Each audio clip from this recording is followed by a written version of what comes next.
살아있네. 부자이카 살아있네. 몇 가구? 몇 가구? 부자이카 살아있네. 몇 가구요? 안녕하세요. 부자이카입니다. 좋은 저녁이에요. 네, 안녕하세요. 여러분들이 공매 하면 가장 많이 생각나는 게 무엇일까요? 그렇죠? 경쟁률이 좀 낮다. 그리고 사람들이 아직 잘 모른다. 그리고 내가 투자할 곳이 많다. 여러 가지가 있을 것 같아요. 그리고 공매 같은 경우는 우리가 이제 공공기관, 그리고 국가, 그러니까 공적인 성격을 띠는 그런 곳에서 가지고 있는 부동산을 온비드라는 인터넷 사이트를 통해서 파는 거거든요. 누구에게? 우리 같은 일반인들, 일반 사람들한테 파는 거예요. 그러니까 그런 공적인 성격의 부동산이 좀 많이 나올 수 있는 그런 구조다라고 하면 공매 물건이 좀 많아지겠네요. 그렇죠? 그러면 공적인 물건이 좀 많이 팔릴 때가 언제일까요? 그렇죠? 우리나라 세금이 조금 부족할 때 그러면 국가에서 보유하고 있는 부동산을 팔던가 아니면 공공기관에서 부채 감소를 위해서 그 부동산을 팔겠죠. 그래서 여러분들이 공매하면 너무 어렵게 생각하지 마세요. 어렵게 생각하지 마시고 우리가 살 수 있다. 어떤 부동산을 온비드를 통해서 살 수 있고 그리고 온비드를 통해서 사는데 온비드에 있는 부동산들은 보통 공적인 성격의 부동산이 좀 많다. 그리고 그런 부동산을 우리가 살 수 있다 정도 생각하시면 돼요.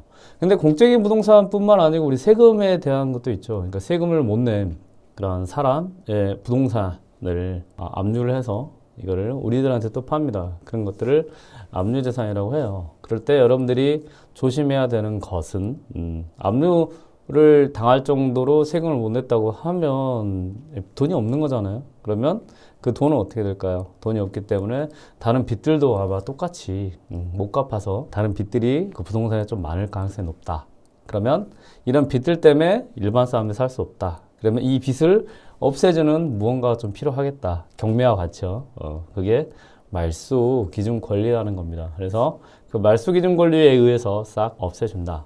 이렇게 여러분들이 이제 공매하면 생각나는 것들이 이런 우리 세금에 의해서 진행되는 압류재산과 그리고 공적인 부동산 정말 많습니다. 우리 국유재산도 그렇고 수탁재산도 그렇고 여러 가지 그런 재산을 생각할 수가 있을 것 같아요. 그리고 이런 공매 안에 틀에 있는 그 큰 틀의 두 개의 종류의 부동산들은 그래도 지금은 아직까지는 그래도 경쟁이 많이 낮다. 그리고 부자 해커한테 배우면 쉽게 접근할 수 있다 정도 생각하시면 될 것 같아요. 그런데 이런 그 공매에서 이런 두 가지 성격 말고 하나 더 있어요. 어떤 게 있냐? 신탁회사에서 가지고 있는 부동산이 있어요. 그러니까 신탁회사는 이렇게 합니다. 신탁회사가 있잖아요. 신탁회사는 부동산을 관리를 합니다.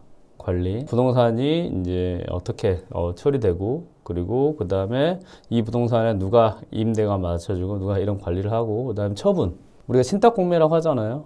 신탁회사에서 공개적으로 파는 것을 신탁 공개 매각 그래서 공매라고 합니다. 그래서 공개적으로 파는 신탁 공매가 있어요. 그런데 여기에서 보면 이제 신탁 공매 같은 경우는 여러분들이 좀 생각해야 될 게 뭐냐? 신탁 회사가 신탁 공매라고 해서 단독으로 막 움직이는 것 같잖아요. 절대 그렇지 않습니다. 신탁 회사는 정확히 말하면 명의만 빌려준 사람이에요. 바지에 바지. 바지라고 생각하시면 돼요. 그러면 신탁 공매를 여러분들이 접근할 때는 신탁 공매 자체가 어떻게 형성이 됐고 어떻게 생겨났고 그 다음에 신탁회사는 이 부동산을 팔잖아요. 팔 때 어떤 절차로 누구와 협의해서 이 부동산을 파는가를 고민하시면 돼요. 다만 여기서 여러분들이 절대 놓치면 안 될 것 하나, 신탁 공매로 나온 부동산은 민법상 등기 등본에 신탁회사 명의로만 되어 있을 뿐이지 신탁회사 물건이 아니다. 그러니까 신탁회사에서 그냥 명의만 빌려주고 가지고 있을 뿐이다 정도 이해하시면 여러분들은 신탁 공매에 접근하기가 쉽습니다. 제가 설명을 좀 해드릴게요. 자, 물건을 제가 설명을 해드릴 거고요. 여러분들이 이제 아까 좀 전에 말씀드린 같이 공매라는 거예요. 공매는 어렵게 생각하지 마세요. 자, 경매, 반대말이 공매입니다 라고 알려주는 데서는 절대 배우시면 안 됩니다. 네, 공매는 이렇게 생각하시면 돼요. 공매는 그냥 공개적으로 이제 판다, 매각한다. 이걸 누구에게? 일반 사람. 일반 사람 누구죠? 우리가 되는 겁니다. 이것만 생각하시면 돼요. 그리고 이 공개적으로 팔 때 세 가지로 나눠집니다. 하나는 세금. 세금을 못 냈으니까 세금을 징수하는 곳에서 이 부동산 어떻게 한다고 딱 잡아요. 잡는 거를 압류라고 합니다. 그냥 어렵게 생각하지 마세요. 압류. 압류된 재산이라고 압류 재산이라고 합니다. 그리고 나서 그 다음에 압류 재산 말고 국가에서 가지고 있는 것들, 공공기관에서 가지고 있는 것들, 그리고 여러 기관에서 가지고 있는 것을 국유, 수탁 이렇게 재산이라고 합니다. 그런데 얘네들만 있는 게 아니고 여기에 신탁 공매라는 게 있다고 했잖아요. 그러니까 신탁 회사에서 지금 가지고 있는 부동산이라고 보면 돼요. 근데 정확히 말하면 신탁 회사는 중개 역할만 하는 신탁 물건이 있습니다. 이건 재산이라고 안 할게요. 그리고 이 둘은 보통 기타 일반 재산에서 볼 수 있습니다.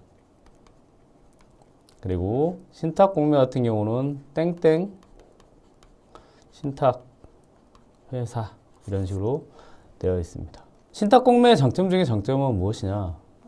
제가 계속 말하지만 경매는 경쟁자가 한 100명 정도 있다고 할게요. 그러니까 여러분들이 처음에 이 부동산 경공매를 접근하고 입문할 때 거의 경매로 입문을 합니다. 그리고 경매 아파트로 입문을 합니다. 그리고 나서 100명 정도가 입문한 다음에 한 1년 정도 지나면 한 50% 이상이 그만둡니다. 왜? 아파트가 낙찰이 안 되기 때문이에요. 그리고 나서 조금 더 지나면 여러 가지 이유로 한 70%가 그만둡니다. 그럼 결국은 살아남은 사람은 30명도 안 된다는 거죠. 이렇게 경매라는 절차에서 입문을 아파트로 하지만 경매 아파트로 입문을 해서 경매 아파트로 사라지는 거예요. 이분들이. 이게 굉장히 아이러닉합니다. 그래서 경매에 입문했다고 해서 100명이 입문했다고 해서 다 경쟁자는 아닙니다. 이분들은 경매 아파트 하다가 사라진다. 이 정도 이해를 하시면 됩니다. 그러고 나서 이제 공매로 갈게요. 공매는 이 경매에서 아파트 하다가 사라지신 분들이 그 70% 정도 된다고 했잖아요. 그리고 남은 분들이 한 30명 정도 된단 말이에요. 여기에서 한 3분의 1 정도만 넘어옵니다. 그러면 약 10명 정도의 경쟁률이 있게 돼요. 이해되시죠? 이만큼 공매 자체는 경쟁률이 굉장히 낮습니다. 그리고 여러분들이 지금 공매에 관심이 있기 때문에 모든 사람이 다 경쟁자고 모든 사람이 다 공매를 관심 있을 거라 생각하거든요. 절대 그렇지 않습니다. 아까 말씀드린 것 같이 70%의 사람들이 경매 아파트를 하다가 사라집니다. 그러면 약 30명이 남았어요. 그리고 나서 3분의 1이 이제 공매 좀 해볼까? 라고 해서 공매로 넘어옵니다. 그러면 여기에서 3분의 1인 10명이 공매로 넘어왔죠. 그 다음에 신탁 공매는 어떻게 할까요? 신탁. 여기도 거의 한 10분의 1로 확 줍니다. 왜? 일단 신탁 공매는 여러분들이 권리 분석도 하기 어렵고 여러 가지 어렵습니다. 그렇기 때문에 결국은 경매와 신탁 공매의 경쟁률을 따져보면 확 줄어든다 정도 이해하시면 됩니다. 한마디로 신탁은요, 공매는 잘 기억하십시오. 완전 블루 오션입니다. 오늘도 지금 낙찰 받으셨죠? 다가구 이걸로요. 단독으로요. 신탁 공매는요, 경쟁률이 그리고 낙찰률이 완전히 반대입니다. 경쟁률은 확 낮고 낙찰률은 확 높고, 이게 신탁 공매의 묘미 중에 묘미입니다. 그래서 여러분들이 쳐보세요. 아직 잘 시작도 안 하셨어요? 저는 여러분들이 이렇게 가셔도 괜찮을 것 같아요.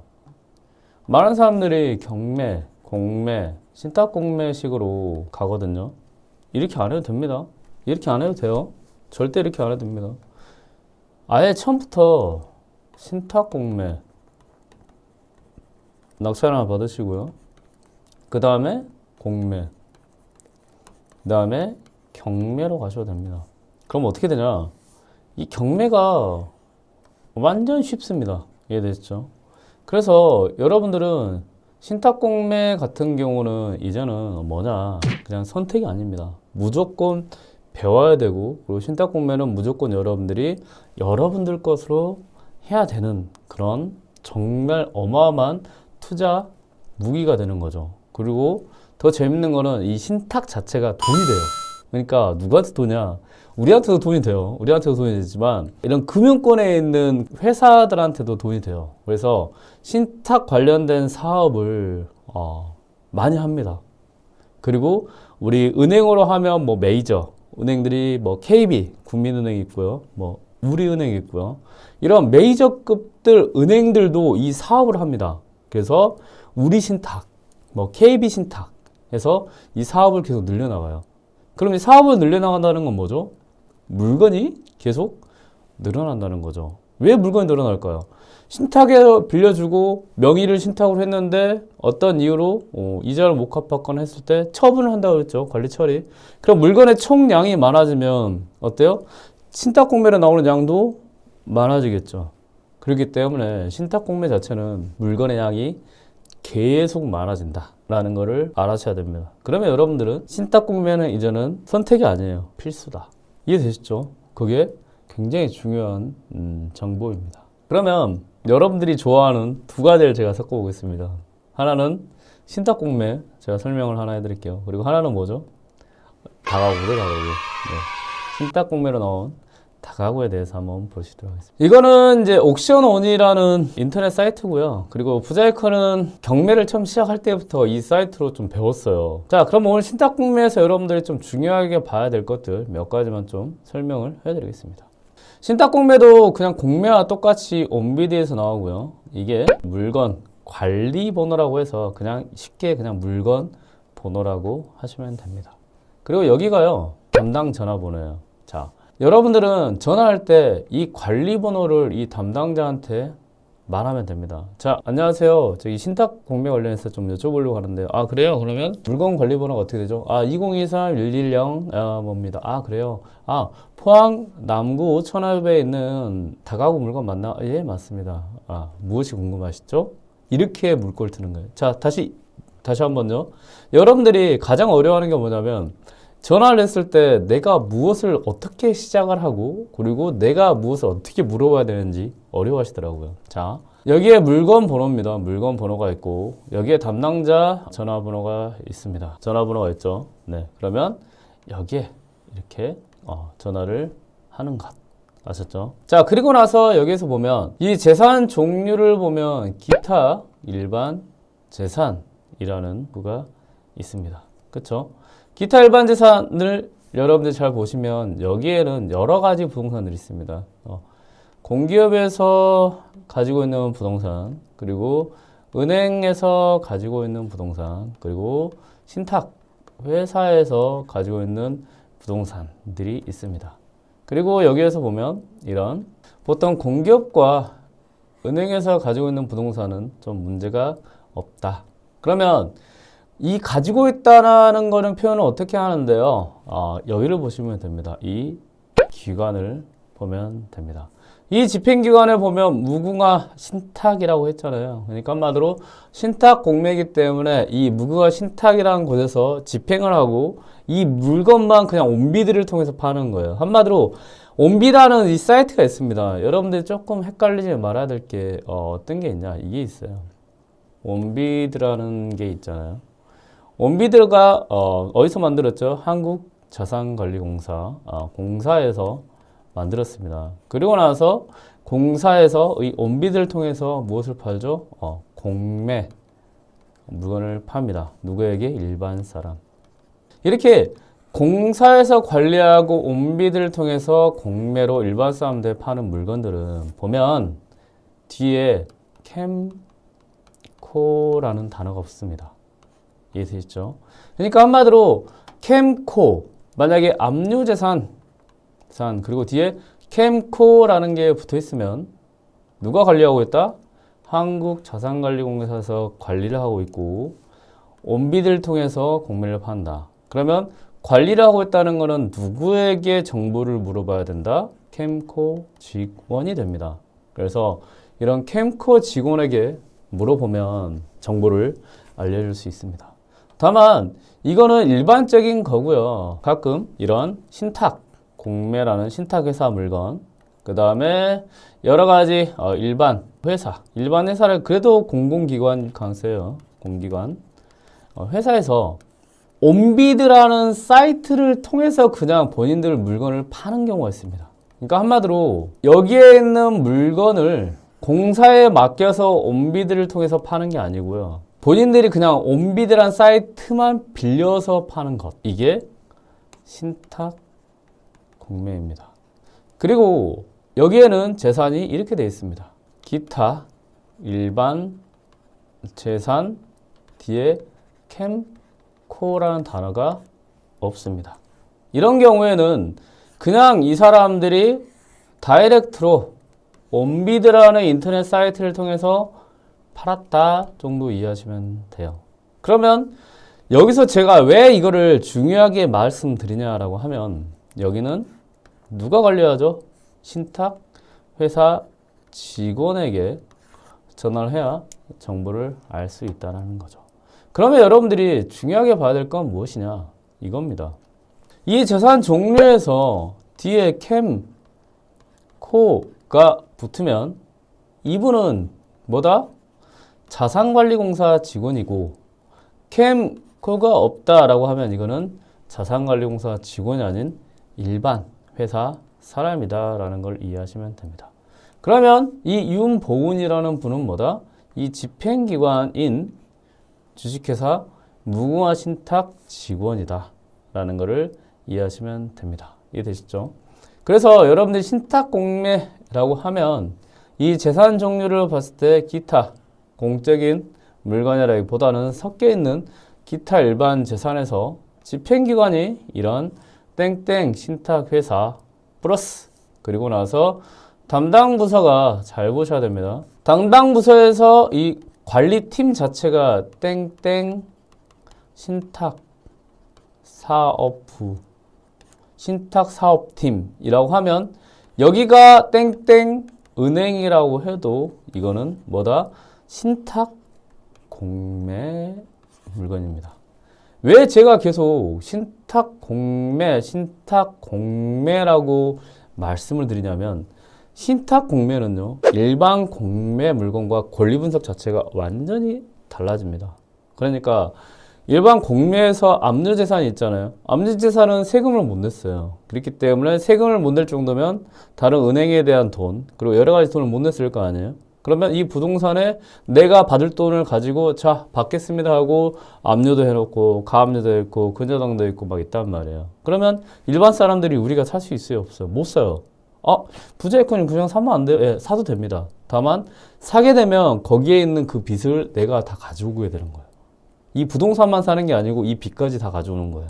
그러면 내가 이 빚쟁이가 되는 거예요. 사고 싶으세요? 절대 사고 싶지 않죠. 그럼 우리가 사고 싶은 건 뭐예요? 그 빚을 사오는 거예요? 아니면 부동산을 사오는 거죠? 그렇죠? 부동산을 사고 싶은 거죠. 그렇기 때문에 이 부동산에 있는 모든 권리를 없애주는 것, 깨끗하게 팔게 만들어주는 것, 그게 말소 기준 권리라는 겁니다. 그게 공매 압류재산이라는 거예요. 됐죠? 그런데 이건 아까 세금에 의해서 빚들이 많은 부동산의 말소기준 권리, 그러니까 살 때 부동산만 사가세요라고 이런 정책이 있는 건데, 이 외적인 부동산에는 이런 세금에 의해서 빚을 내거나 세금에 의해서 아니면 다른 빚에 의해서 진행되는 그런 성격의 부동산이 아니에요. 한마디로 여러분들이 국유재산이라 해서 나라에서 가지고 있는 부동산 있죠. 그런 부동산을 나라가 빚을 질까요? 개인한테 돈을 빌릴까요? 안 빌리겠죠. 그러면 어때요? 거기는 굉장히 깨끗하단 말이에요. 어차피 나라는 최종적으로 해서 돈을 걷는 기관이기 때문에 개인들한테 빚을 질 이유가 없단 말이에요. 그렇죠. 그러면 거기에는 저런 세금이나 이런 빚들이 없다. 그렇기 때문에 말소기준 권리, 저런 빚과 세금을 없애줄 이유가 없는 거예요. 그래서 말소기준 권리라는 정책이 없다. 이해됐죠? 그렇기 때문에 말소기준 권리는 그 세금에 의해서 진행되는 압류재산만 있는 특별한 정책이다. 그리고 나머지 공매에서 나온 애들은 없다. 이해되시죠? 그러면 없을 때 아까 말씀드린 그런 나라에서 가지고 있는 재산, 공공기관에서 가지고 있는 재산, 이런 애들 문제가 없단 말이에요. 문제가 없어서 우리가 사도 권리적으로 전혀 문제가 없습니다. 다만 공공기관과 나라에서 가지고 있기 때문에 이 부동산에 대한 관리는 장담을 할 수 없는 거죠. 그래서 여러분들이 이 부동산에 대한 거는 정확히 봐야 된다. 이 정도 생각하시면 될 거예요. 근데 여기서 이제 약간 어떻게 보면 사각지대가 신탁공매입니다. 신탁공매 같은 경우는 아까 말씀드린 건 신탁회사가 명의만 빌려준 거예요. 그리고 신탁회사가 이렇게 되어 있습니다. 기본적인 겁니다. 신탁회사가 있습니다. 그리고 은행이 있습니다. 개인이라고 할게요. 개인이 있습니다. 은행이 개인한테 돈을 빌려주고 싶어요. 이게 대출이죠. 그런데 돈을 빌려주고 싶은데 개인 좀 신용이 좀 불안하고 대출을 할 때 대출금을 못 갚을 것 같고 막 그래요. 그런데도 빌려주고 싶어요. 왜? 이분이 이자를 많이 주겠대. 그때 무엇을 쓰냐? 이 신탁회사에 대해서 명의를 빌립니다. 한마디로 은행에는 이분한테 돈을 빌려주고 이자를 이렇게 받아요. 네, 그런데 이분의 부동산의 명의는 이 신탁회사로 명의가 변경이 됩니다. 됐죠? 그렇기 때문에 은행 입장에서는 이자나 이런 거를 높게 받으면서 혹시나 문제 생기면 이 신탁회사에다가 말해서 공매로 진행합니다. 이게 신탁 공매입니다. 자, 그러면 한번 이해해보죠. 자, 아까 경매 같은 경우는 일반 빚이라고 했습니다. 근저당이죠. 압류재산, 공매 압류재산 같은 경우는 세금이라고 했어요. 세금도 세금을 못 냈을 때 압류를 해서 부동산을 처리한다고 했어요. 이 둘 다 어떻게 보면 돈과 관련되어 있고 경매로 진행됐다는 것은 이 근저당을 못 갚았다는 거고 아니면 이자를 못 냈다는 거죠. 이해되시죠? 그러면 이게 경매로 진행되고 세금을 못 냈다는 거는 세금을 못 냈기 때문에 압류재산에서 공매로 진행된다. 둘 다 돈이 없다라는 결론이 납니다. 이해되시죠? 그러면 신탁공매를 한번 봐볼게요. 그냥 이렇게만 생각하시면 돼요. 신탁회사에 그냥 맡긴 겁니다. 그리고 명의가 신탁회사로 돼 있어요. 그래서 신탁회사는 이 부동산을 관리하고 다음 신탁공매로 처분하는 그런 역할을 한다 정도 생각하시면 됩니다. 그러면 은행에서 이제 대출을 해줬어요. 대출. 그리고 나서 개인은 뭐예요? 이자를 하는 거죠. 그쵸? 형태를 보면 얘하고 비슷합니다. 그쵸? 얘하고 비슷합니다. 그런데 신탁 공매로 이제 진행된다는 건 뭐예요? 이 개인이 뭘 못했어요? 이자를 못 냈다는 거죠. 이 형태도 뭐가 비슷해요? 이 경매 형태하고 비슷하죠. 비슷하죠. 그러면 한마디로 이 신탁회사로 신탁 공매를 진행되는 부동산 자체가 뭐예요? 뭐죠? 그렇죠. 이 개인이 돈이 없는 거예요. 그러면 여기에도 여러 가지 대항력 임차인이 있을 수 있고 뭐가 있을 수 있고 얘와 경매와 비슷한 형태로 진행될 수 있겠죠. 그런데 여기는 뭐가 없다? 경매와 공매 세금 정책에서 있는 말소 기준 권리가 없습니다. 그러니까 한마디로 경매와 공매 압류재산 같은 경우는 이 말소 기준 권리를 기준으로 해서 싹 없애버리면 그냥 끝나버리는 거예요. 너무 권리 분석이 간단해요. 근데 얘는 아니다. 형태는 비슷한데 말소 기준 권리가 없다. 말소 기준 권리가 없기 때문에 권리 분석이 이제 중요하게 됩니다. 이해되셨죠? 아까 말씀드린 것같이 공매, 압류재산 같은 경우는 뭐가 있어요? 말소 기준 권리가 있습니다. 그렇기 때문에 권리 분석이 굉장히 심플합니다. 여기에 있는 모든 빚이 소멸, 어렵죠? 없어진다는 뜻입니다. 없어져요. 끝! 그런데 가끔 여기에서 문제되는 게 뭐다? 대항력 임차인입니다. 이 대항력 임차인을 볼 때는 이 말소 기준 권리보다 먼저 전입되어 있냐, 뒤에 전입되어 있냐 해서 말소 기준 권리가 없애주는 그런 역할을 합니다. 자, 그럼 신탁공매로 한번 가봅시다. 신탁공매도 똑같다고 했어요. 근데 뭐가 없어요? 말소 기준 권리가 없어요. 없기 때문에 여기 모든 부동산에 뭐가 없으면 빚이 있어도 없앨 수가 없어요. 그러면 여러분들은 이 신탁공매 물건을 볼 때 먼저 봐야 될 게 뭐예요? 등기부 상에 뭐가 있는지, 다른 빚이 있는지 중요하겠죠? 두 번째, 말소 기준 권리에 의해서 일반 공매와 경매의 경우에는 대항력 있는 임차인이 있는지 없는지는 말소 기준 권리보다 먼저 있냐 뒤에 있냐, 그리고 뒤에 있으면 후순위라고 해서 없애줍니다. 근데 말소 기준 권리가 없습니다. 그럼 뭐예요? 여기에 임차인이 있는지 없는지를 봐줘야 됩니다. 이 정보가 신탁 공매를 할 때 굉장히 중요합니다. 이해되셨죠? 그리고 하나 더 있어요. 아까 공매, 압류와 경매는 자, 공매 압류 재산은 어디서? 자산관리공사. 경매는 법원. 한마디로 주체가 한 곳. 주체가 한 곳. 그렇기 때문에 이 관련된 경매와 공매 압류 재산 관련된 물건에 대한 여러 가지 법적 절차, 내용, 상황은 뭐예요? 물건들마다 다를까요? 똑같을까요? 그쵸? 같다. 이해됐죠? 여기까지 이해하셔야 됩니다. 굉장히 중요한 내용이죠. 그런데 신탁 공매는요. 신탁 공매라고 하기 때문에 그냥 한 곳이라고 생각을 하면 좋겠죠? 아닙니다. 여기는 신탁 회사가 약 15곳 정도 됩니다. 그렇기 때문에 이 신탁 회사마다 절차, 상황, 그 다음에 지식이라고 해야 되나요? 네, 지식이 다릅니다. 다름을 뭐라 한다? 여러분들은 상이하다라고 기억하셨으면 좋겠어요. 그래서 신탁 공매는 첫 번째, 말소기준 권리가 없기 때문에 등기부에 빚이 있는지 없는지. 두 번째, 임차인 있는지 없는지. 그리고 나서 이제 마지막 세 번째 뭘까요? 신탁 회사에서 이 부동산을 팔겠습니다라고 하는 공고문을 봐야 됩니다. 왜 그럴까요? 이 공고문이 신탁 회사마다 다르기 때문. 이해되시죠?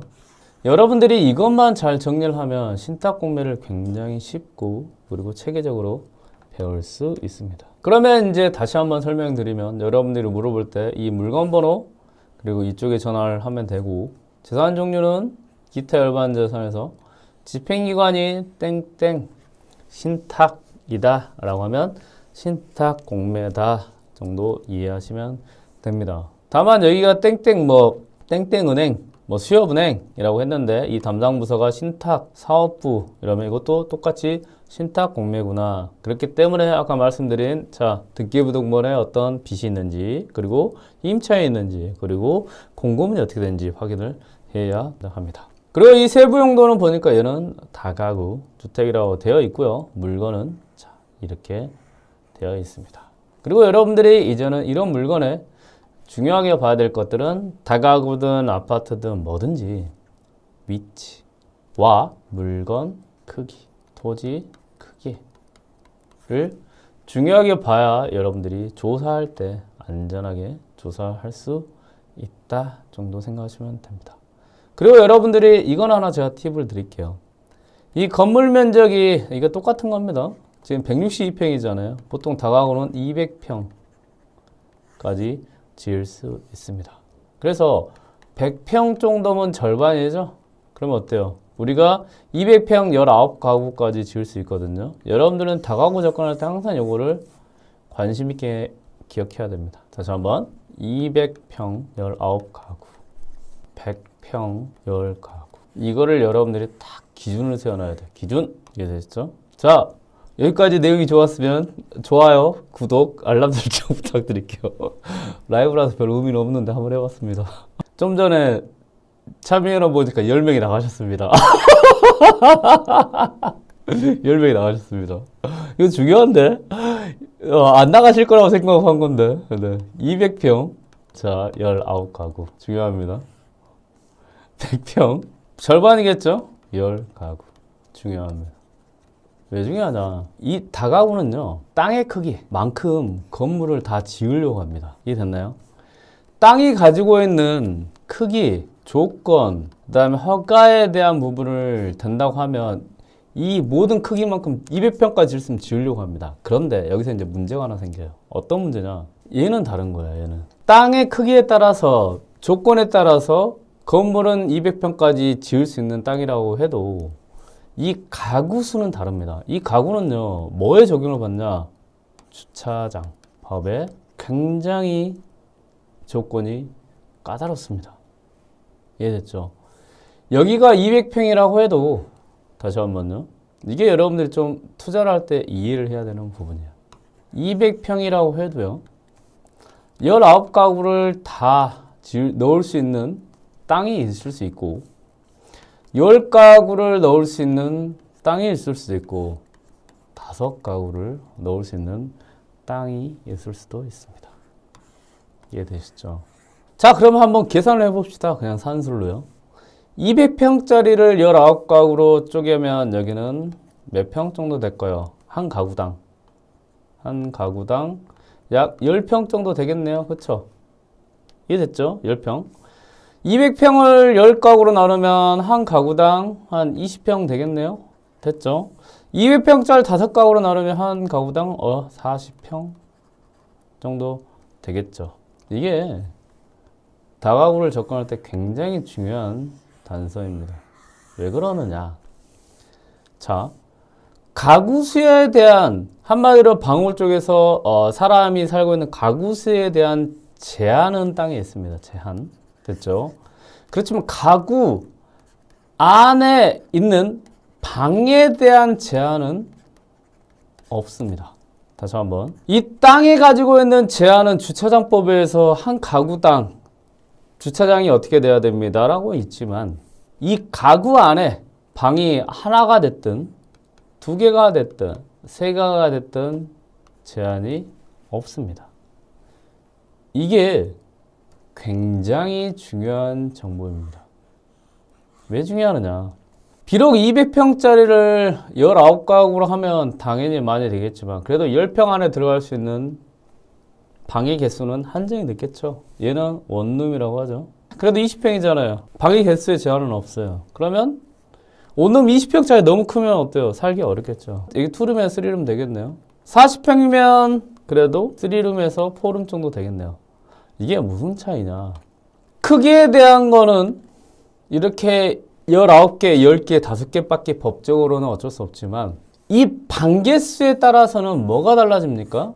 월세가 달라집니다. 그러면 여러분들은 다가구를 접근할 때 많은 분들이 가구수로 접근합니다. 19가구고 원룸이 30만 원이니까 19 곱하기 30은 570만 원. 다 이거거든요. 다가구를 접근할 때 가구수로 접근합니다. 여러분들은 이러면 이거는 초보입니다. 초보.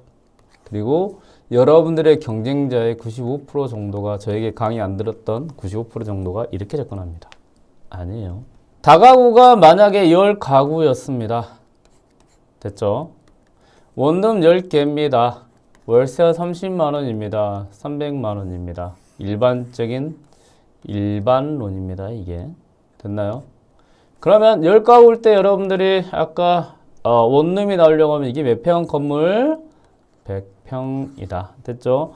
근데 이 10가구인데 건물이 200평이었다.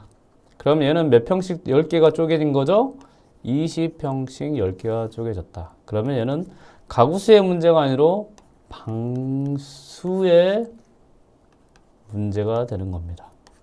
됐나요? 왜냐?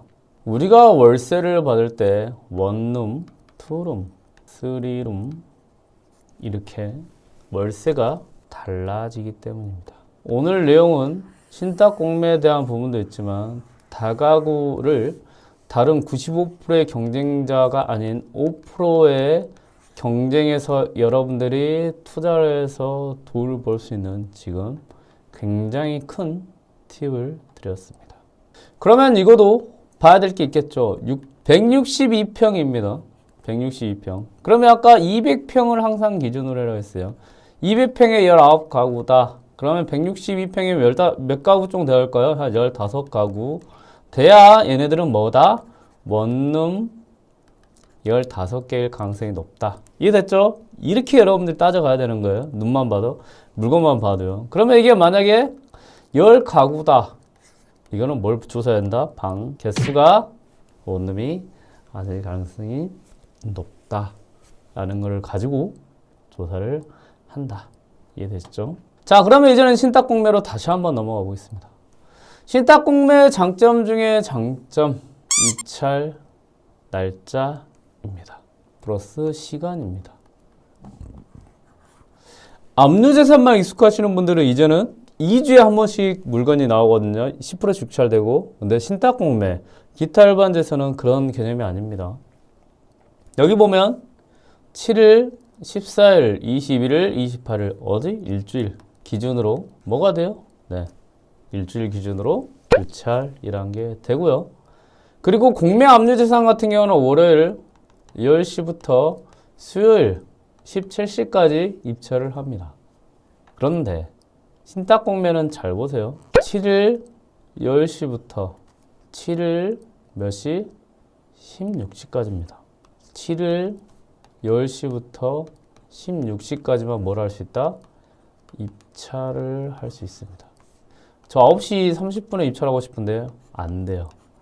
16시 30분에 입찰하고 싶은데 안 돼요. 이게 왜 중요하느냐? 아까 말씀드린 이제 신탁공매에서 다가오르던 5%가 남았다 했어요. 다 조사해놓고 여기에서 실수해가지고 뭘 못해요? 투자를 못하는 케이스가 굉장히 많습니다. A, 당연히 7일부터 9일까지 월요일부터 수요일까지겠지. 10시부터 17시까지겠지. 이 사이에 입찰하면 되겠지 라고 잘못 판단을 해버립니다. 한마디로 어떤 현상이 일어나느냐. 여기에 조사, 시세, 원룸, 월세 다 조사해놓고 입찰 시간을 잘못 판단을 해가지고 입찰을 못한 케이스를 굉장히 많이 봤습니다. 자, 그래도 11월 7일 9시 30분은 괜찮아요. 왜? 이 이후에 10시에 입찰을 하면 되니까. 가장 억울한 케이스가 뭔지 아세요?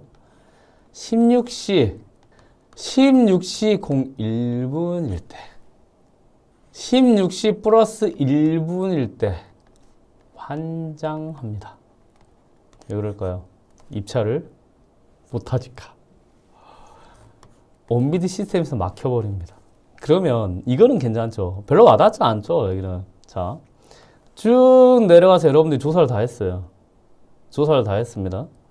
그래서 이제 여기에 이제 입찰 딱 들어가는 거야. 딱 입찰 들어가서 오케이. 근데 뭐 시간이 갑자기 일이 막 밀렸어요. 뭐 그때 분명히 온비드 17시까지였는데 딱 보니까 16시 01분인 거예요. 됐다. 17시까지니까 입찰하고 딱 보니까 몇 시? 16시. 입찰할 수 있어요, 없어요? 없어요. 한마디로 좋은 물건을 3억 2,300만 원 들어갈 수 있는 타이밍을 1분 차이로 뭐래요? 놓쳐버리는 거예요. 요거는 안 놓쳐본 분은 모릅니다. 이해되셨죠? 굉장히 억울한 케이스예요. 놓치는 순간 끝납니다. 자, 그래서 여러분들이 이런 공매를 봤을 때 꼭 봐야 되는 것. 입찰, 시작에서 마감. 이거는 무조건 저장해놔야 돼요. 굉장히 중요합니다. 압류재산 외의 물건은 무조건 이걸 봐야 됩니다. 아셨죠? 이걸 못 보는 순간 여러분들은 위험이 아니고 좋은 기회를 놓칠 수 있습니다. 자, 그러면 이제 신탁공매에 대해서 이제 알아봤습니다. 자, 얘는 일주일에 하나씩 유찰되죠. 그런데 어떤 애들은 하루에도 2개, 3개씩 유찰되는 경우도 있습니다. 10시부터 11시 입찰, 13시부터 14시 입찰, 17시부터 18시 입찰, 이런 애들도 있습니다. 이럴 때는 여러분들은 소중한 입찰 기회를 놓쳐버릴 수 있다라는 것만 인지를 하시기 바랍니다. 자, 그럼 이제 신탁공매 물건 보니까 이렇게 생겼네요. 한번 지도를 통해 갖고 한번 볼까요? 어떻게 생겼나? 다음으로 한번 보겠습니다. 자, 이 물건이네요. 이 물건. 왜 색깔이 달라? 햇빛을 받아서 달랐는데. 이것만 봐도 지금 여기가 해가 잘 들어온다. 이러고 이거라야 돼요. 네, 해가 잘 들어온다. 자, 그리고 이 앞에 또 건물은 없다. 괜찮네요. 나쁘지 않네요. 네. 그리고 여기에서 보니까 이렇게 3개층이 지금 임대를 놓을 수 있다 정도 이해하시면 될 것 같습니다. 그리고 나서 이제 여기서 좀 보니까 이 포항 남구 오천읍이라는 곳이 있고요. 시장이 있고, 그리고 뭐 어떤 초등학교, 그리고 이런 고래는 아마 공무원, 여러 가지 분들이 있을 것이고, 여러분들이 그리고 나서 시효 파악을 하려고 하면 지적 편집들을 보면 좋습니다. 지적 편집들을 보면 여러분들이 봐야 될 건 뭐냐? 이겁니다. 이게 무엇인가? 부자이컨이 무엇? 이거는 공장들이 있는 공장지대, 즉 공업 지역입니다. 됐죠? 우리가 말하는 산업 단지라고 합니다. 그리고 쉽게 산단이라고 합니다. 이해되셨죠? 그러면 이 다가구가 있는 곳을 누가 이용할까? 라고 하면 이해되셨죠? 여기에서 일하는 직장인 수요이다 라는 것을 인지할 수 있습니다. 그러면 여러분들이 굳이 여기를 다른 수요를 따져보지 않아도 여기는 뭐가 많다? 직장인들이 많다. 그리고 나서 이런 다가구에 그래도 좀 되려고 하면 편의점이 주변에 있으면 좀 낫습니다. 편의점을 클릭을 해보면 그래도 여기에 편의점이 있고, 그리고 이 라인으로 그래도 여러 가지가 많이 있다라고 하면 편의시설도 나쁘지 않다라는 거는 직장인들이 여기서 월세를 주고 그래도 거주를 한다. 그리고 하나 더 여러분들이 알아야 될 것, 이런 산단이 있었을 때, 그럼 여기 산단, 산업단지에 있으면 사람들이 그냥 그래도 회사 근처에 사는 게 가장 좋지 않을까요? 회사 근처. 그렇습니다. 회사 근처. 회사 근처라는 거는 이제 산단, 뭐, 내일 수 있겠네, 산단 내. 자, 그럼 여러분들 입장으로 한번, 여러분이 입사해서 한 이제 30년 회사를 다녀야 돼요. 30년 회사를 다녀야 돼요. 회사 근처에 보니까 이제 다 바다야, 바다. 횟집도 있어, 횟집. 바다 횟집. 두 개 있는 거야, 두 개. 바다와 횟집. 가끔 커피숍도 있어요, 커피숍. 나는 낭만이 좋습니다. 바다와 횟집과 커피숍만 있으면 저는 30년을 살 수 있을까요? 이건 제가 여러분들한테 굉장히 중요한 질문에 대한 화두를 던졌습니다. 30년 살 수 있나요? 이건 정말 다가구를 여러분들이 한 번에 딱 이해할 수 있는 제가 포인트를 드려요. 30년 살 수 있나요? 바다와 횟집과 커피숍만 있으면 나는 살 수 있다. 괜찮다. 난 다 필요 없다. 살 수 있나요? 대부분의 사람들이 살 수가 없습니다.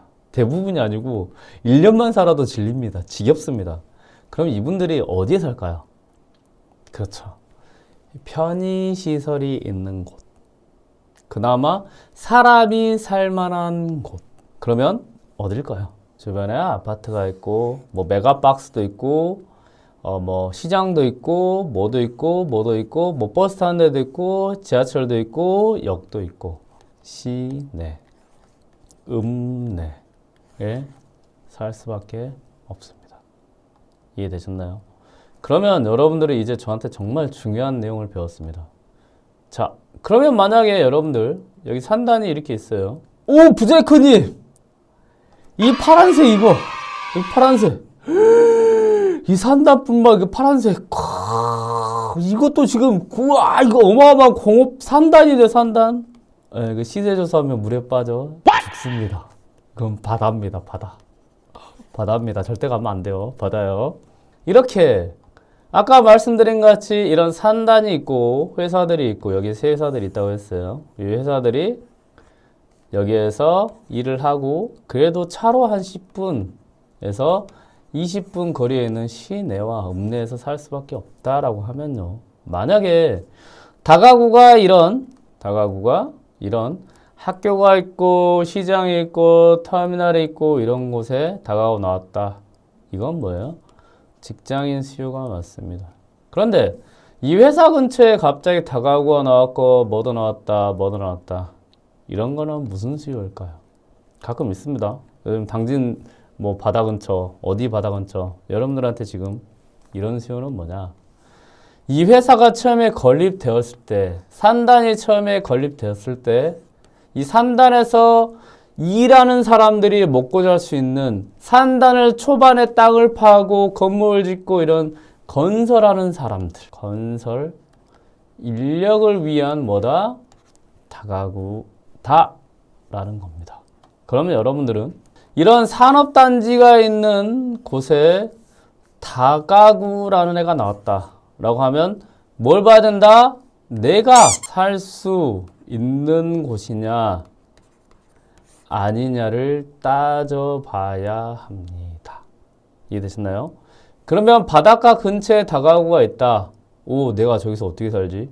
거기 편의점도 없는데 못 살아. 그러면 입찰 들어가면 안 됩니다. 이런 애들이 50% 이하 유찰됩니다. 한마디로 누군가는 그래요. 부자이커님, 포항에 있는 다가구 어떤가요? 포항에 있는 아파트가 어떤가요?와 똑같습니다. 위치와. 다만 중요한 거는 지금 말씀드린 것 같이 바다 근처에는 산당 근처가 생겼다. 이거는 뭐다? 공사를 위한 인력입니다. 건설. 이런 애들이 지금 뭐로 나온다? 경매로 나옵니다. 이런 애들은 뭐다? 조심해야 됩니다. 무조건. 여러분들이 산당 근처에 있는 다가구를 접근할 때 어디다? 이런 편의시설이 있는 곳. 이해됐죠? 편의시설이 있는 곳에 가야 된다. 아셨나요? 중요한 단서를 제가 드렸어요. 지금 경매로 나온 애들이 대부분 좀 이런 애들이 많아요. 어디에? 이런 포항, 당진, 어디 뭐 평택, 뭐 화성, 아니면 뭐 서산, 대산 그런 바닷가 근처 라인에 있는 곳은 봐야 됩니다. 어디를 봐야 된다? 이 다가구가 위치에 있는 곳. 그러면 저기에 산단이 있다고 해서 인력이 많다고 해서 수요가 많다는 개념이 아니고 수요의 종류를 확인을 해야 된다. 그러면 이 수요는 이 산단이 다 이루어졌을 때 어디에 산다? 그러면 이렇게 역으로 또 이렇게 있을 수 있어요. 그럼 부자이커님 저기에 지금 다가구가 막 사람들 빵빵하고 많던데요. 가끔 이런 경우가 있습니다. 산단이라는 거는 회사가 많단 말이에요. 그렇죠? 근데 그 회사에서는 뭘 하냐? 몇 년에 한 번씩 이 공장을 유지보수하는 기간이 있습니다. 그럼 그게 3개월에서 6개월 정도 정비하는 기간이 있습니다. 이때는 뭐냐? 또다시 이 정비하는 인력들이 우르르 와요. 이해됐죠? 그러면 여러분들이 이게 많이 속아요. 어떤 걸 속냐? 여기에 다가구가 나왔는데 사람들이 엄청나게 많네. 와, 대박이라고 생각하면 안 됩니다. 무조건 산단이 있고 여기에 사람들이 많다라면 뭘 확인해야 된다? 공사 기간을 확인해야 안전합니다. 이해됐죠? 이때는 월세가 확 올라가 있습니다. 언제 동안? 3개월에서 6개월 사이에. 굉장히 중요하고 이걸로 낙찰을 받는 순간 여러분들은 눈물이 납니다. 다만 공사기간이 3년이다 라고 하면 괜찮을 수 있죠. 10년이다 라고 하면 괜찮을 수 있겠다 정도 이해하시고 접근하시면 좋겠습니다. 그러면 이 다가구의 입지는 그래도 산단에 있는 건 아니기 때문에 직장인 수로서 괜찮을 수 있다. 이해되셨죠? 괜찮을 수 있다라는 것을 확인하고 이제 접근을 하시면 됩니다. 자, 그러면 이제는 여러 가지 신탁 공매에 대해서 알려드렸습니다. 그리고 나서 이제 여기에 있는 물건 중에 여러분들이 이제는 봐야 될 게 있습니다. 이거는 신탁 공매라고 했잖아요. 그러면 여기에서 보면 옥션에는 이게 전부예요. 여러분들이 이때 어디를 들어가냐? 이 물건 번호를 컨트롤 C 합니다. 그럼 복사라는 걸 할 수 있거든요. 그리고 나서 온비드를 들어가셔야 됩니다. 그리고 나서 이 통합 검색에 컨트롤 V하고 검색을 하셔야 뭘 할 수 있다? 여기에 공고문과 그리고 여기에 이 물건이 얼마예요? 라는 가격이 매겨진 감정평가라는 걸 확인할 수 있습니다. 클릭을 하고 나서 쭉 보니까 여기에 감정평가서가 있는지 없는지를 확인을 해야 됩니다. 그런데 첫 번째 장에 보니까 감정평가 정보란에 조회된 데이터가 없음이라고 나와 있습니다. 그리고 감정평가서를 클릭을 해보겠습니다. 어떻게 되어 있죠? 등록된 감정평가서가 없습니다라고 되어 있습니다. 자, 그러면 일단은 공고문을 한번 봐보겠습니다. 가끔 공고문과 같이 감정평가서를 올려놓는 경우도 있으니까요. 공고문은 여기 해당 공고 보기 클릭해서 들어가시면 됩니다. 자, 여기에서 보니까 다행히 이 물건은 뭐가 있죠? 감정평가서가 있습니다. 그러면 얘를 다시 한번 클릭을 해볼게요. 얘는 뭐다? 감정평가서가 있는 겁니다. 이해되셨죠? 이 감정평가 유무는 굉장히 중요합니다. 왜 그러냐? 얘가 뭐의 기준이 되냐? 대출의 기준이 됩니다. 그래서 여러분들이 신탁공매를 접근할 때 가장 먼저 봐야 되는 것, 이 물건의 가치, 이 물건의 시세가 아닙니다. 뭘 본다? 감정평가서가 있는지 없는지를 확인해야 됩니다. 보통 옥션에는 유료 정보지에는 여기에 감정평가서가 올라와 있을 가능성이 높습니다. 그러면 감정평가서가 있는지 없는지를 확인하시고 여기에 없다 라고 하면 이제는 온비드를 들어가서 아까 말씀드린 것 같이 온비드를 들어가신 다음에 부동산을 클릭을 하시고 그리고 여기에서 아까 통합권색이라는 게 나온다고 했잖아요. 여기에 컨트롤 C 해서 물건 번호입니다. 클릭을 하면 이렇게 나와요. 그러면 이 빨간색 있죠? 빨간색을 클릭을 하십니다. 클릭을 하면 여기 물건 정보가 있고 여기에서 감정평가가 있는지 없는지를 확인해야 됩니다. 오! 감정평가 정보가 없네. 등록된 감정평가서가 없네. 이때 한 번 더 봐라 그랬죠. 어디서? 공고. 해당 공고에 들어가서도 감정평가가 있는지 없는지 봐야 됩니다. 만약에 여기에서도 감정평가가 없다 라고 하면 어떻게 되느냐? 여러분들이 대출할 때 굉장히 머리가 아파져 버립니다. 대출은 감정평가 금액의 70%, 낙찰 금액의 80% 일반적입니다. 이 둘 중에 낮은 애를 기준으로 합니다. 이해되셨죠? 이해됐죠?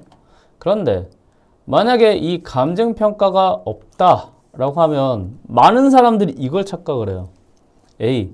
낙찰 금액의 80% 되지 않을까? 노입니다. 노입니다. 노예요. 노예요. 감정평가가 없다. 특히나 다가구 같은 경우는 낙찰가 자체를 뭘로 봐버리냐? 이제는 이거를 감정가로 봐주는 것도 굉장히 많이 봐준 겁니다. 이것도 진짜 그래도 좀 이해되고 커넥이 있는 데가 이렇게 많이 봐주는 거예요.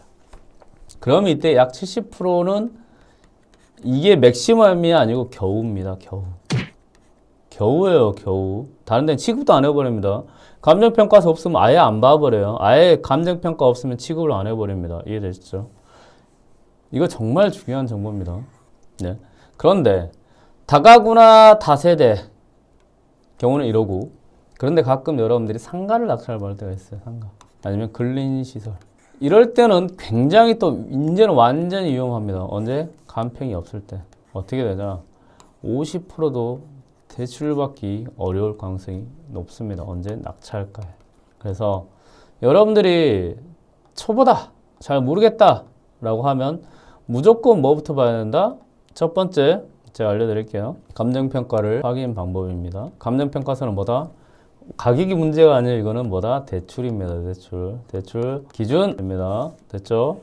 이걸 확인하는 방법 첫 번째, 아까 옥션원 있죠?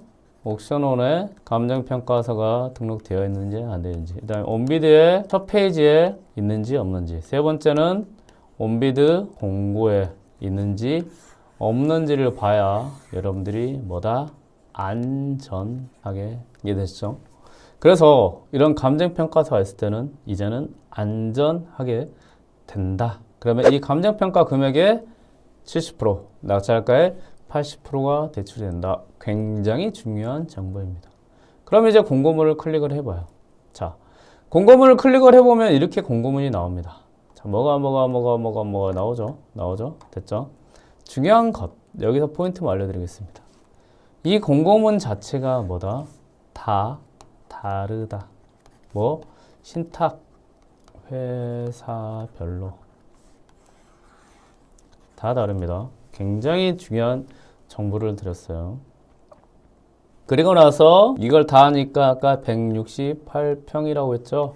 그러면 여러분들은 뭘 봐야 될까요? 가구 수를 봐야 된다. 왜? 방 개수 유출을 하기 위해서. 168평은 뭐다? 15가구가 평균 나오지만 이 가구 수가 얘보다 작다. 이랬죠? 아마 작다 그러면 얘는 방 개수가 많을 수 있다. 이거를 건축물 대장 현황도를 통해서 반개수를 확인할 수 있습니다. 자, 그러면 얘도 지금 감정평가서가 있으니까요. 감정평가서를 통해 가지고 한번 봐볼까요? 감정평가서에서 이제 쭉 밑에 보면 여기 사진형 다 있어요. 그러니까 아까 지금 신탁공매는 너무 부실한 거예요. 다 있잖아요, 이렇게. 지금 이거 다 있네. 공동 그것도 다 있네. 지금 여기서 좀 볼까요? 여기 좀 보자. 요거 크게 하도 이거 호수 나오지 않아요, 이거? 호수. 이게. 제가 이런 거 디테일한 거 좋아요. 하나, 둘, 셋, 넷, 다섯, 여섯, 일곱, 여덟, 아홉, 열, 열하나. 11가구. 여러분들은 항상 디테일하게 무언가를 확인을 하고 조사하는 방법을 생각을 해야 됩니다. 네, 지금 눈부신 미래님께서 아이고 하셨습니다. 죄송합니다. 제가 좀 이런 걸 좋아합니다. 현황 사진 보면 이제 이렇게 여기 훨씬 더 사진이 많죠. 감정평가서에 훨씬 더 사진이 많습니다. 이게 개항도라는 거예요. 본건에 지금 전입이 7세대 되어 있고요. 전입이 7세대 되어 있다는 거예요. 자, 근데 살아있네. 부자이카 살아있네. 몇 가구? 부자이카 살아있네. 몇 가구요? 11가구. 저 살아있는데요? 부자이크 살아있네. 저 디테일하게 장난 아니야. 제가 저런 거 맞으면 소름 끼쳐요, 저도. 왜 이래. 자, 그럼 여기에 뭐가 있냐? 이게 중요해요. 사용 승인일. 2011년 1월 4일. 몇 년식? 2011년식이다 라는 걸 알 수 있습니다. 그러면 지금으로부터 몇 년? 13년 정도 된, 12년이구나. 12년 정도인 다가구다 라는 거를 알 수 있습니다. 저 너무 어이없게 보지 마세요. 지금 라이브 들어오신 분들. 저 원래 이렇습니다. 목요일 공매는 여러분들 각오를 하셔야 돼요. 부자이까 또 이상한 짓 할 수 있으니까 각오하셔야 됩니다. 나 너무 깜짝 놀랐다. 자, 그러면 여러분들이 이제 봐야 되는 건 무엇이냐. 여기에서 지금 봐야 되는 것. 자, 이 개항도라는 것. 이게 중요해요. 자, 아까 말씀드린 것 같이 여기가 지금 내 가구라고 그랬거든요. 내 가구라고 그랬죠. 그런데 많은 사람들이 이걸 원룸이라고 생각을 해요. 그런데 자, 이걸 한번 좀 크게 해봅시다. 이 도면을 볼 수 있어야 돼요. 자, 여기서 보니까 룸 1, 룸 2, 룸 3, 룸 4라고 되어 있네요. 이게 내 가구라는 걸 표시하는 것 같아요. 근데 이 룸 2를 보니까요. 방이 하나가 있고 방이 2개가 있네요. 이해됐죠? 여기는 지금 여기도 방 하나. 근데 여기는 뭐예요? 방 하나, 뭐가 있죠? 거실이 있네요. 다시 한번. 얘는 방이 2개 있네요. 방 2개, 뭐예요? 투룸. 얘는 보니까 방하고 뭐가 있어요? 거실이 있네요. 이거는 여러분들이 말하는 미투라고 합니다. 미니투룸이라고 해요. 미니투룸. 그리고 얘네들은 뭐죠? 원룸. 그러면 이거는 정확하게 뭐다? 원룸 2개, 투룸 하나, 미니투룸 하나. 이게 이제 여러분들이 이 물건에 대한 월세를 조사하는 방법입니다. 됐죠? 그러면 원룸은 30만 원이고 투룸은 보통 45에서 50 합니다. 50. 미투룸은 한 35에서 40 하거든요. 네, 그러니까 한마디로 원룸 4개라고 생각했으면 120만 원인데 원룸 2개, 투룸 하나, 미투 하나면 원룸 60만 원, 이거 투룸 뭐 좀 많이 하자고요. 50. 그 다음에 미투 40 하면 이거 다 해서 150만 원이 돼요. 한마디로 원룸 4개로 하면 120만 원짜리 한 층이 이거를 다 따지면 얼마가 된다? 150만 원. 약 30만 원 차이가 나는 거죠. 그러면 여러분들이 가구로 따질 때 한 가구 이상 차이가 나는 거죠. 이해됐죠? 이게 지금 몇 개? 하나, 2개 있고요. 그리고 마지막에 이게 하나 더 있다. 라는 거를. 그리고 이 마지막은 원룸이 몇 개인지 알고 접근하시면 됩니다. 이렇게 여러분들은 이제 월세와 시세를 조사하시면 됩니다. 이게 감정평가서 안에 있는 자료입니다. 자, 그러면 예전에 이제 온비디에 있는 내용들은 다 봤어요. 이렇게 오늘은 신탁공매에 대해서 조심해야 될 부분, 그리고 신탁공매에서 조심해야 될 걸 제가 한번 정리를 해 드릴게요. 신탁공매입니다. 신탁공매는 아까 말씀드린 것 같이 압류재산이 아닙니다. 그렇기 때문에 뭐가 없죠? 말소 기준 권리가 없습니다. 이해됐죠? 그렇기 때문에 여러분들이 말소 기준 권리가 없기 때문에 신탁공매 안에 있는 빚과 임차인의 대항력이라고 하면 이 부분을 없어지지 않기 때문에 더 꼼꼼히 확인을 해 줘야 합니다. 이해되시죠? 그리고 이런 말소 기준 권리뿐만 아니고 두 번째 확인해야 될 것. 두 번째는 아까 입찰 날짜와 시간을 확인을 해야 됩니다. 가끔 입찰 일자와 시간을 여러분들이 놓쳐서 입찰 자체를 못할 경우도 있기 때문입니다. 이해되시죠? 그 다음에 세 번째는 감정평가서입니다. 만약에 감정평가서가 있다, 없다의 차이는 뭐다? 대출의 기준이 됩니다. 감정평가서 확인 방법은 1. 옥션원 있는지 없는지 2. 온비드 첫 페이지 있는지 없는지 세 번째 온비드 공고문에 있는지 없는지를 따져 보시면 됩니다. 그리고 나서 있다 라고 하면 감정가의 70%, 낙찰가의 80%까지 대출이 되며 낙찰가의 90%까지도 대출이 가능합니다. 만약에 감정평가서가 없다 라고 하면 낙찰가에 감정평가서가 없기 때문에 감정평가 기준이 안 되겠죠. 낙찰가의 70% 이하입니다. 이거는 맥스예요. 70% 이하에서 대출이 된다. 상가는 50% 이상 대출받기 굉장히 어렵습니다. 이해하십시오. 그리고 하나 더 제가 여기서 신탁공매 팁을 하나 드리겠습니다. 그리고 오늘은 여러 가지 더 있지만 여기서 목요일 공매는 마무리하도록 하겠습니다. 오늘 너무 길어졌다. 그렇죠? 자, 팁을 하나 드릴게요. 아까 지금 이런 물건이 신탁공매의 특징이 뭐냐? 8억 2,500만 원까지 시작을 했지만 유찰이 3억 2천까지 되는 케이스가 생각보다 굉장히 많습니다. 거의 신탁공매의 경우에는 이 금액이 감정평가 금액이고요. 쭉 내려가는 경우가 많습니다. 그리고 거의 여기에서 낙찰되는 케이스가 많습니다. 그러니까 한마디로 8억 2천만 원이 3억 2천만 원 정도, 약 5억 싸게 낙찰되는 케이스도 생각보다 굉장히 많습니다. 이해되시죠? 이게 신탁공매예요. 신탁공매는 진짜 한 방입니다. 그러니까 경매 낙찰률이 90%다. 90% 아니죠? 9% 되나요? 90%대다. 그러면 공매는 80%대다. 그러면 신탁공매는 60% 이하라고 생각하시면 됩니다. 그리고 거의 최저가에 가져오는 케이스도 생각보다 많습니다. 그러면 여러분들이 일단은 신탁공매 낙찰 받으면 굉장히 싸게 낙찰 받죠. 이때 이제 여러분들한테 문제가 되는 거 뭐냐? 취득세가 문제가 됩니다. 무슨 말인데요? 아까 8억짜리 간평이 됐잖아요. 간평. 그러면 취득세는 두 가지로 취득가라는 것을 산정을 합니다. 하나는 낙찰가, 하나는 공시가격입니다. 한마디로 이 공시가격이라는 거는 쉽게 말하는 거예요, 지금. 그러니까 아파트든 뭐든 그냥 쉽게 말하는 겁니다. 공시가격이라는 건 뭐냐? 세금을 매기는 기준이 되는 거예요. 그래서 여러분들이 이렇게 됩니다. 취득세가 있으면 요즘은 취득세를 안 합니다. 취득세를 하지. 낙찰가와 공시 그냥 가격이라고 할게요. 뭐 공시지가는 토지고 뭐 공주 여러 가지가 있습니다. 네, 공시 가격으로 하겠습니다. 그냥. 네. 그러면 이 둘 중에 취득세는 자, 뭐 하는 거죠? 돈을 주는 거예요? 걷는 거예요? 이게 굉장히 중요한 포인트입니다. 뭐죠? 돈을 걷는 거죠. 어디서? 돈을 걷는 기관에서.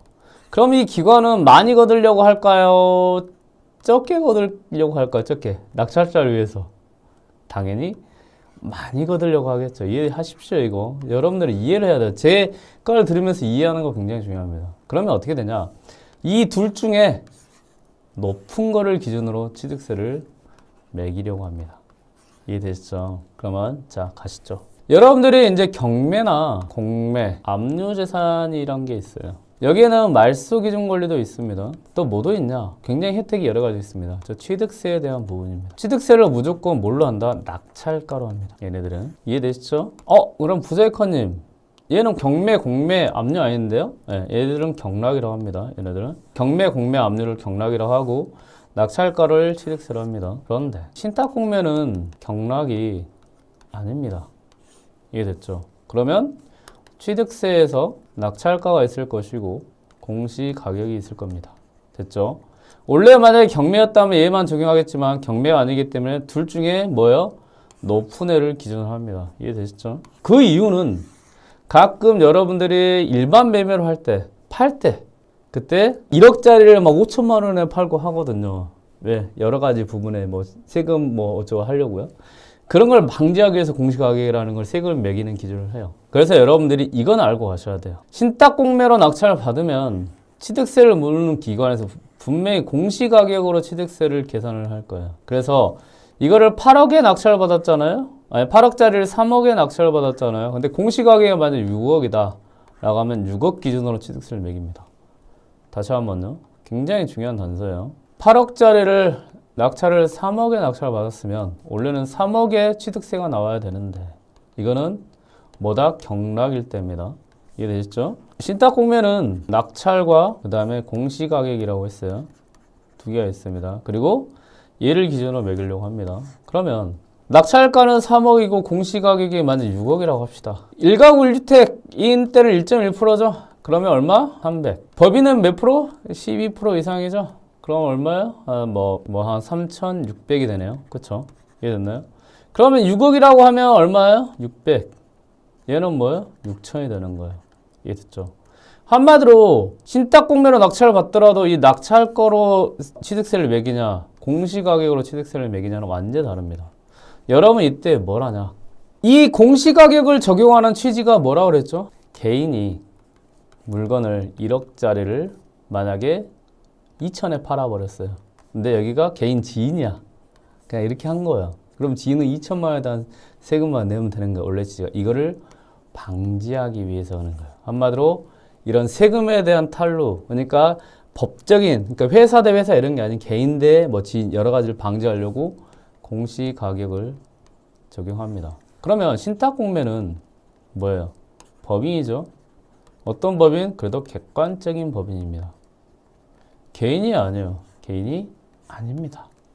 이때 그러면 어떤 걸 요청을 하면 되냐? 여러분들이 입찰하신 다음에 뭘 하냐? 자, 법인이라는 거를 객관적으로 법인에서 가격을 매긴 법인 장부라는 게 있습니다. 여기에 최저가가 있고 여기에 낙찰가라는 게 기재가 됩니다.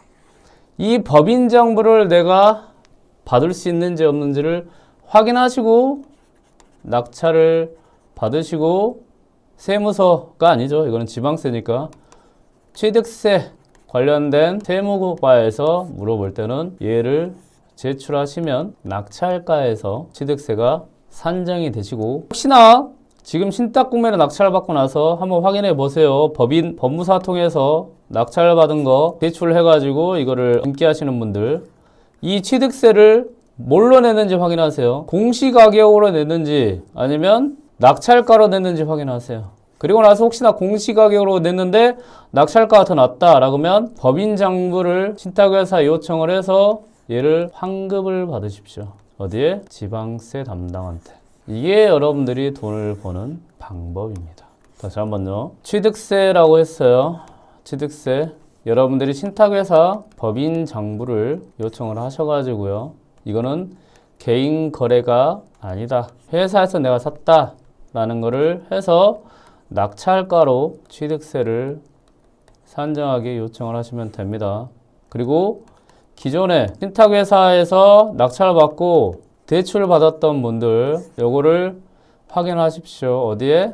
서류를 확인하기 어려우면 주소를 하시고 세무과에 지자체 세무과죠. 전화하셔가지고 저 낙찰 받을 때 낙찰가에 대한 부분으로 취득세를 매겼는지 공시가격으로 취득세를 매겼는지 확인하시고 공시가격으로 매겼으면 지금 신탁회사에 연락하셔서 법인 정보를 달라 하세요. 이거는 여러분들 권리입니다. 웬만하면 하세요. 여러분들 이걸로 낙찰 받으셨으니까 취득세를 환급을 받으세요. 아셨죠? 신탁공매는 여러 가지 부분이 많습니다. 그래서 아까 취득세에 대한 부분도 꼼꼼히 챙겨가지고 여러분들이 여러분들 걸로 해 나가야 결국은 좋은 물건을 싸게 그렇게 그리고 싼 물건을 세금도 이 물건에 맞게 세금을 낼 수 있다는 거 이해되시죠?